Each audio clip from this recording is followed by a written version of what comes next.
Did you know that 44% of Americans find discussing personal finance more challenging than discussing death, politics, or religion? It's a surprising fact, but it emphasizes just how awkward money conversations can be. It's a societal conundrum, isn't it? We're taught to strive for financial success, yet we're discouraged from talking openly about money. It's a paradox that leaves many of us fumbling in the dark, unsure of how to navigate the murky waters of financial discussions. We're often left wondering, how do I ask for a raise? How do I discuss finances with my partner without it turning into a heated argument? How do I handle money conversations with friends or family? It's a minefield of potential missteps and misunderstandings. But fear not, we're here to equip you with the tools to transform these challenging discussions into productive conversations. Avoiding money talks might seem like a good strategy, but it can lead to misunderstanding, resentment, and financial missteps. Now, this isn't to say that every conversation should revolve around money, but having an open dialogue about it is critical. Why, you ask? Well, for starters, money is an integral part of our lives. It influences our choices, our lifestyle, and even our relationships. When we avoid talking about it, we risk creating a gap in understanding that can lead to misaligned expectations and potential conflict. Take, for instance, negotiating a salary. If you don't have that conversation, you might end up feeling undervalued and demotivated. Or consider discussing finances with a partner. Without open communication, misunderstandings can bloom into full-blown arguments. Indeed, money talks can be uncomfortable, but they're necessary. Not only do they help prevent misunderstandings, but they also foster trust, transparency, and financial literacy, all of which are essential for healthy relationships and financial well-being. So let's dive into how to navigate these discussions with confidence and grace. The first step to a successful money conversation is preparation. Now you might ask, what does preparation look like in this context? It's all about arming yourself with knowledge and setting clear objectives. Let's break it down. First off, do your research. Whether you're negotiating a salary or discussing shared expenses with a partner, it's crucial that you know what you're talking about.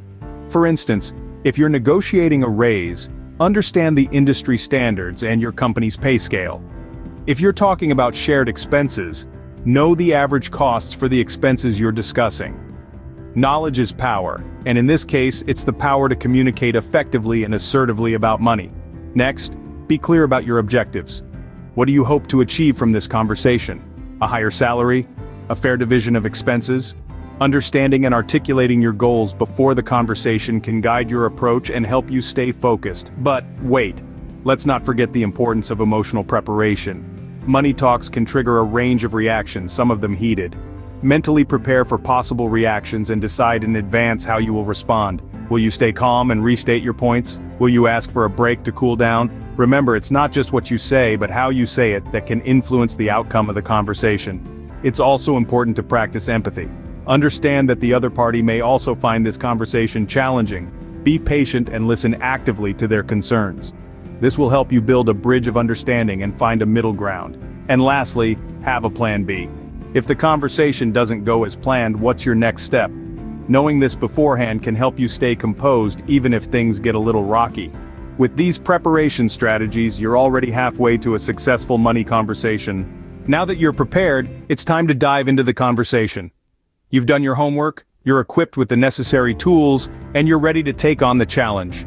So how do you navigate the conversation itself? First, choose a neutral location. This isn't a duel at high noon. It's a conversation about finances. You want an environment that promotes open dialogue, not defensiveness. A coffee shop, a park, or even a quiet corner at home can set the stage for a productive conversation. Next, maintain a calm demeanor. It's natural for emotions to run high when discussing money matters, but remember, this is a conversation, not a confrontation. Keep your cool, even if the other party gets heated. Your calmness can help diffuse tension and keep the conversation on track. Thirdly, practice active listening. This isn't just about getting your point across, it's about understanding the other person's perspective. When they speak, give them your full attention. Nod to show understanding, ask clarifying questions if you're unsure, and repeat back what you've heard to ensure you've understood correctly. This shows respect and can help build trust. Furthermore, don't just seek to be understood, seek to understand. It's easy to get caught up in our own viewpoint, but remember, there are two sides to every story. Try to understand the other person's financial perspective and concerns. This can help you find common ground and solutions that work for both parties. Lastly, remember that this is a process, not a one-time event. You might not reach a resolution in the first conversation, and that's okay. The goal is progress, not perfection. Be patient, be persistent, and be willing to revisit the conversation as needed. With these strategies, you're well equipped to handle even the most challenging money conversations. So take a deep breath, muster your courage, and dive in. You've got this. Because when it comes to money, silence isn't golden, communication is. Navigating awkward financial conversations doesn't have to be a daunting task. We've journeyed together, exploring the importance of these discussions and how to approach them with courage and tact.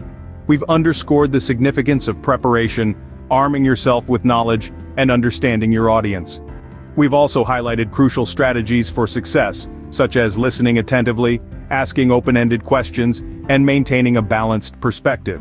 And when it comes to the conversation itself, remember it's not a battlefield but a platform for open dialogue, a chance to clarify misunderstandings and align financial goals. In every financial conversation, remember, it's not about asserting dominance or proving you're right, it's about understanding, compromise, and finding a solution that benefits all parties involved.